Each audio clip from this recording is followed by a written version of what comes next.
Shalom Bapak Ibu, selamat kita berjumpa kembali di dalam program ini untuk mendengarkan renungan nih Bapak Ibu ya.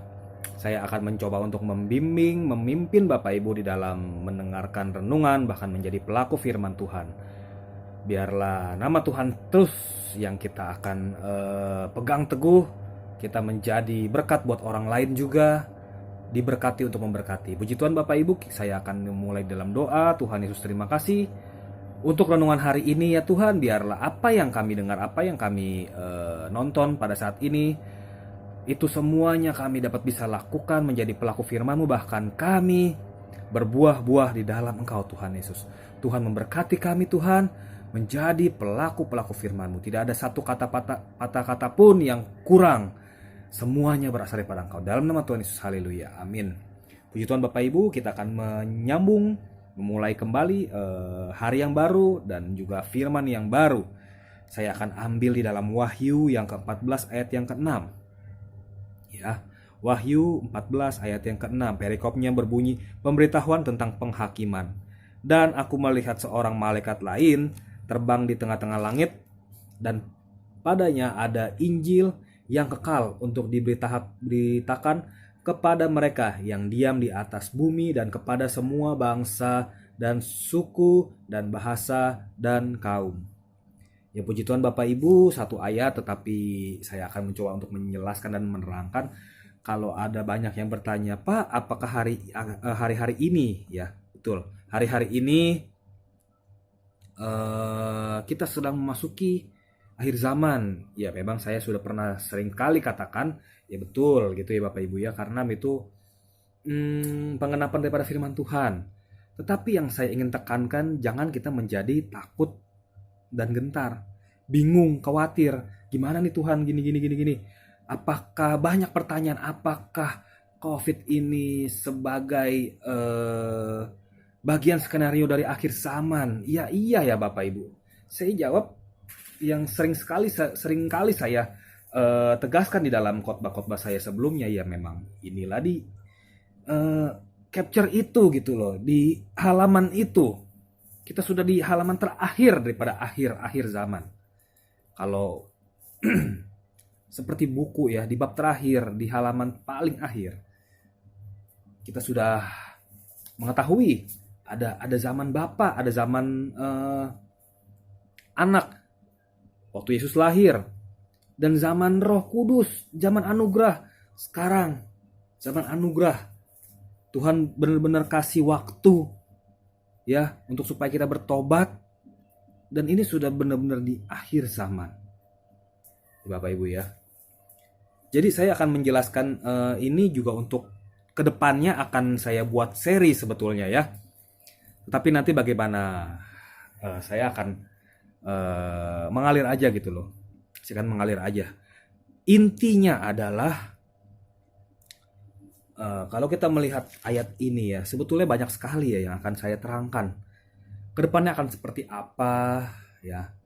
Dan saya banyak juga masukan menonton daripada banyak pendeta-pendeta besar di Indonesia.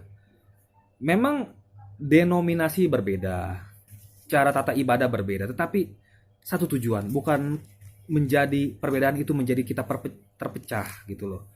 Saya akan mencoba untuk menggabungkan frame-nya, jadi ada potongan-potongan puzzle, potongan-potong seperti potongan puzzle yang saya akan gabungkan dan saya akan bagikan gitu loh.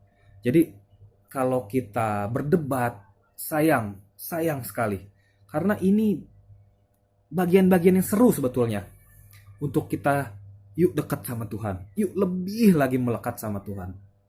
Setiap hari bangun hubungan doa, ya, saat teduh, baca Alkitab, berbuat baik, menyenangkan Tuhan, berpikir 2 kali kalau mau melakukan dosa gitu loh. Kita juga sedang berperang, perang rohani melawan kegelapan, ya. Iblis tahu, waktu sudah tidak lama lagi. Dia tahu, dan pekerjaan dia adalah mengcopy paste apa yang Tuhan sudah pernah buat ya di muka bumi ini. Pokoknya pekerjaan iblis itu selalu mengkopi-kopi. Ingat waktu iblis mencobai Yesus, pada saat itu dia mundur karena belum waktunya. Ya. Bahkan iblis saja bisa mempunyai kesabaran. Ada waktu yang tepat untuk dia menyerang. Yuk, kita harus diperlengkapi dengan senjata Allah, dengan perisai Allah. Itu harus setiap saat. Ya, dia bekerja hari-hari ini begitu hebat. Tapi Yesus bekerja begitu heran. Kita tidak perlu khawatir ketika kita dekat sama Tuhan, melekat sama Tuhan. Ya, kalaupun kita ada kesalahan dosa, Tuhan maha mengampuni. Langsung Tuhan ampuni, ya. Sebagaimanapun kita berbuat dosa serupa apapun, seburuk apapun, tapi Tuhan mengampuni. Yuk Bapak Ibu, kita balik lagi kepada firman Tuhan. Ya, di Wahyu 14 ayat yang ke-6 itu, dan aku melihat seorang malaikat, berarti ada satu orang malaikat, ya, terbang di tengah-tengah langit. Jadi ini si pewahyu ini melihat, si penulis Wahyu ini melihat, ya, ada malaikat terbang. Si Rasul Yohanes ini melihat, si penulis ini Wahyu ini, si Yohanes ini melihat.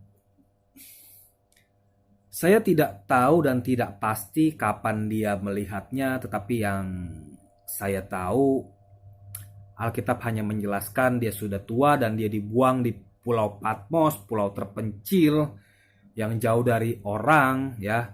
Dia sakit dan dia buta. Tetapi dia berdoa dan dia melihat, ya. Dia melihat malaikat terbang dan padanya ada Injil yang kekal. Dia membawa Injil yang kekal untuk diberitakan kepada mereka yang diam di atas bumi dan kepada semua bangsa dan suku dan bahasa dan kaum. Jadi dia